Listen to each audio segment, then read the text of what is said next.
ലഅല്ലഹാ ലൈലത്തുൽ ഖദർ, ലൈലത്തുൽ ഖദർ ആവാൻ സാധ്യതയുള്ള രാവുകളാണ് അതൊക്കെ. 21, 23, 25, 27, 29. 27 കഴിഞ്ഞാൽ നമ്മൾ റമദാൻ ഡിസ്മിസ് ചെയ്തു. അള്ളാഹുവിന്റെ റഹ്മത്ത് വരുന്നുണ്ട്. ഈ ഉമ്മത്തിന് അള്ളാഹു 5 ഗുണങ്ങൾ നൽകിയിട്ടുണ്ട് റമദാനിൽ. ഒരു സമൂഹത്തിന് മുമ്പ് അള്ളാഹു നൽകിയിട്ടില്ല. യുഗ്ഫറു ലഹും ഫീ ആഖിരി ലൈല, റമദാനിന്റെ അവസാനത്തെ രാവിലെ അള്ളാഹു പുറത്തു കൊടുക്കുമെന്ന് പറഞ്ഞപ്പോ സ്വഹാബികൾ ചോദിച്ചു, യാ റസൂലല്ലാഹ്, ആ പുറത്തു കൊടുക്കുന്നത് ലൈലത്തുൽ ഖദ്റിലാണോ?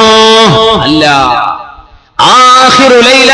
ഒരാൾ അധ്വാനിച്ചാൽ ആ അധ്വാനത്തിന് ജോലിക്ക് വേതനം കൊടുക്കുന്നത് അധ്വാനം കഴിയുന്ന അവസാനത്തിലാണല്ലോ. റമദാൻ നോമ്പ് നോറ്റ അവസാനത്തെ രാവിൽ ഈ ഉമ്മത്തിന് അള്ളാഹു പുറത്തു കൊടുക്കുന്നത് ഈ ഉമ്മത്തിന് മാത്രം അള്ളാഹു തന്ന പ്രത്യേകതയാണ്.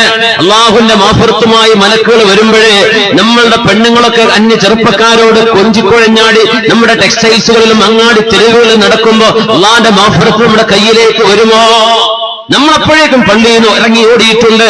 27 കഴിഞ്ഞിട്ട് തറാവീഹിന് ആളില്ല, ഖിയാമുൽ ലൈലിന് ആളുകളില്ല, ഇത്തികാഫിന് ആളില്ല, സുബ്ഹ് നിസ്കാരത്തിന് ജമാഅത്തിന് ആളില്ല. ഇങ്ങനെ വന്നാൽ എന്ത് റമദാൻ?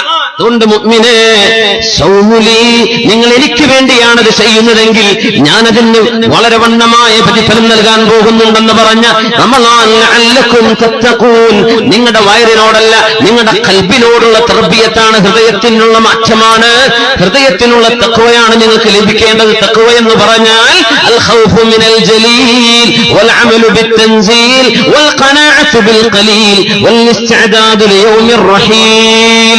ഇത് സാധ്യമാണോ എന്നാണ് റമദാൻ കൊണ്ട് അള്ളാഹു ഉദ്ദേശിക്കുന്നത്. നിങ്ങൾക്ക് അള്ളാഹുവിനെ പേടിയുണ്ടോ?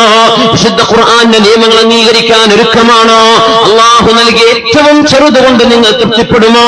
മരിക്കുന്ന ലോകത്തിന് വേണ്ടി റെഡിയായി നിന്നിട്ടുണ്ടോ? ഇതുണ്ടെങ്കിൽ യാ അയ്യുഹല്ലദീന ആമനൂ കുതിബ അലൈക്കുമുസ് സിയാം കമാ കുതിബ അലല്ലദീന മിൻ ഖബ്ലികും ലഅല്ലകും തത്തഖൂൻ. ഈ ലക്ഷ്യം നമ്മൾ പ്രാപിച്ചു. അള്ളാഹു നമ്മെ തൗഫീഖ് ചെയ്ത് അനുഗ്രഹിക്കട്ടെ. അള്ളാഹു ഈ സദസ്സിൽ നമുക്ക് മഗ്ഫിറത്തും റഹ്മത്തും